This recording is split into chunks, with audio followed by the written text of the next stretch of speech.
Now let's have a look at an environment which empowers us to tabulate information in a tabular structure. And it is the tabular environment. And often associated with it is the center environment. Okay, so when we want to display information in a table, we use tabular, although inside mathematics, we'd use the array environment, which works almost exactly the same way.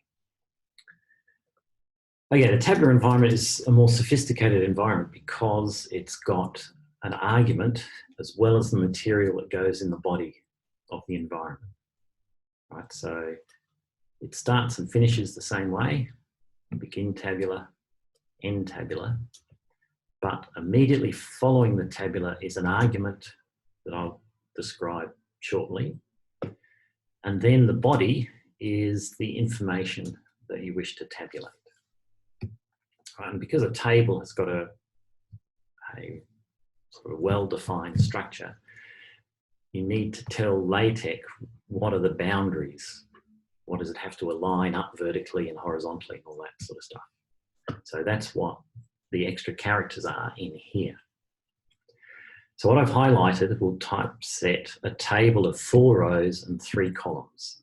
So each row, that'll be the first row, that's the second, third, and fourth. And you can see that each row is terminated by the double backslash character that starts a new line. This again is one of the places you are allowed to do this. And it's got 3 columns, and and each column is separated by the ampersand character. Right, so each column, the material in each cell is the 3 dots separated by ampersand. So we've got 3 cells in each row, each of them separated by ampersand. I've also got a couple of horizontal lines. I'll have 3. I've got one at the top of the table, one after the first line, and one at the end of the table. And that's all you need. Okay, so remember the special character ampersand separates different cells in any one row. The double slash separates the rows. Now, what about the argument of the tabular environment? It's a string that tells LaTeX how many columns there are going to be that you're going to use. And you do this, its most basic usage, by simply specifying either a C, an L, or an R for each column. And you choose a C if you want the column to be centered. You put an L in the argument if you want the corresponding column to be left justified. And you put an R if you want that column right justified. If you really need a vertical line, you can put a vertical bar in the argument and then a vertical line will be drawn down there. Generally, you do not do this.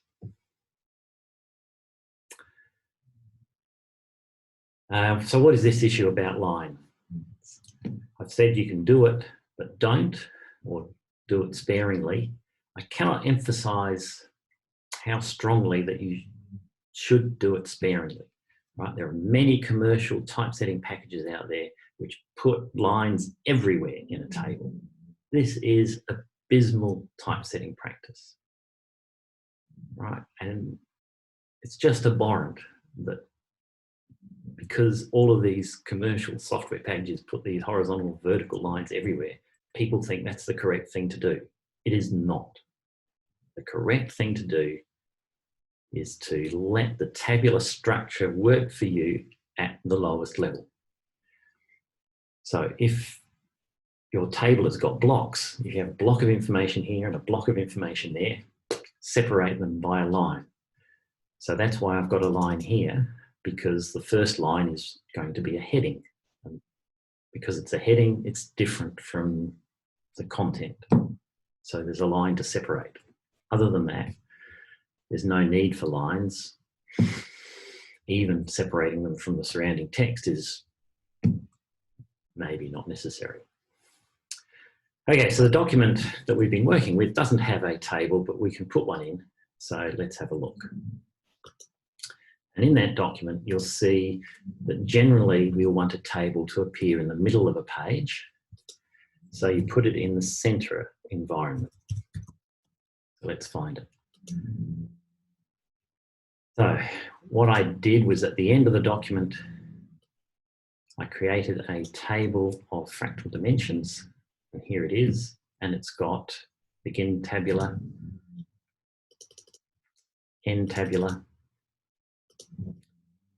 The argument is LC. It says the first column is left justified and the second column is centered. And it's only got 2 columns.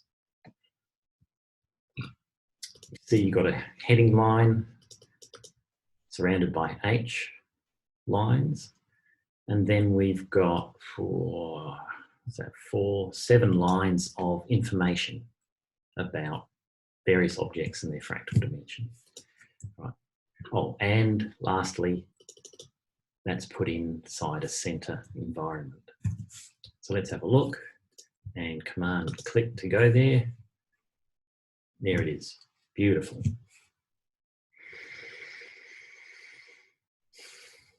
All right, you can play around with some of the alignment. Right, we might center the left column and right justify the right column. Typeset it again and it looks like this. In general, if it's text, left justify it. And if it's numbers which all have the sort of the same number of decimal places, sure, right justify it. But here, because we've got a mixture of decimals and simple integers, center is usually best. Now, what else we got? Note the American spelling of center. Now, multi-line cells in tables. Now, this is surprisingly often you need a heading which has got quite a lot of words in it. Much more words in the heading than is needed for the cells up below. In that case, you often need the heading to be typeset on multiple lines. Now, it's surprisingly rare that people know the best way to do this. And the answer is to use something called parbox. Right. So wherever you have a long heading, which you need to be typeset over multiple lines, put in there a parbox. And it's got 2 commands. It's got a width, physical width, and then it's got stuff you want to be formed into a paragraph. And I'll show you that in the source. Okay, now this heading is pretty boring. Simple, we just got object. Let's make it a bit more interesting. Parbox. What's a good width?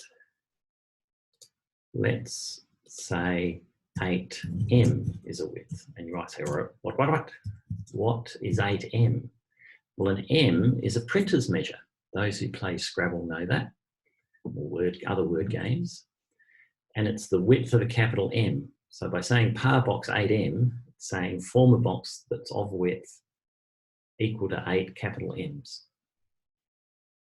And the great advantage about using such measures when you're typesetting is that M, the unit M, will scale up or down as the font you use gets bigger or smaller, which means it's much more flexible, that it's much easier to know that it'll be typeset reasonably no matter how big a font is used for whatever purpose or how little a font. Because publishers use their own fonts, which might be thinner or wider or whatever. Try always to use logical units like M. The other one for heights, so N is good for horizontal distances in typesetting. In height, the best one to use is often X, EX. So 1x is the height of the letter X. So that will also stretch as the height of the font stretches. Okay, so what are we going to put in here? Well, let's just put in some rubbish. Brown fox jumps over the lazy dog. Let's suppose that's our heading. And I recommend you put ragged right at the start of that, especially if I could spell it.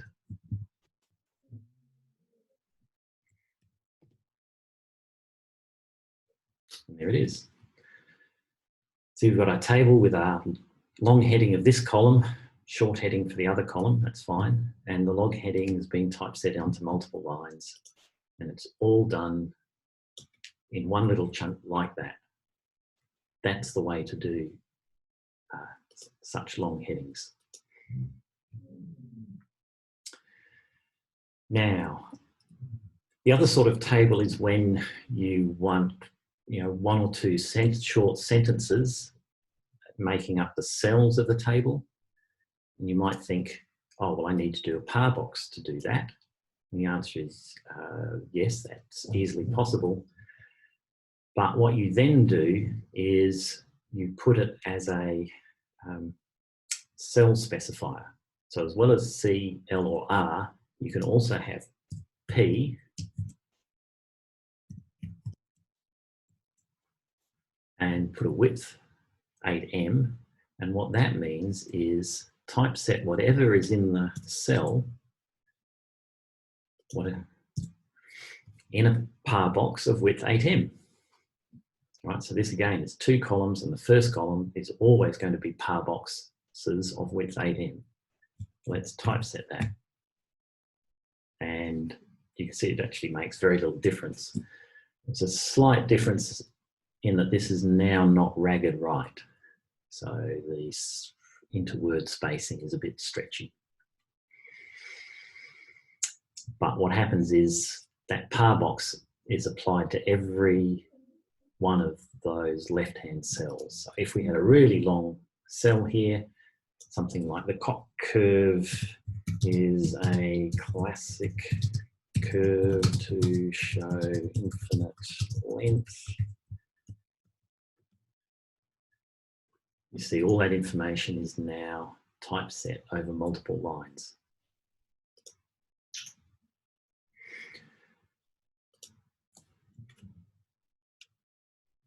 All right, so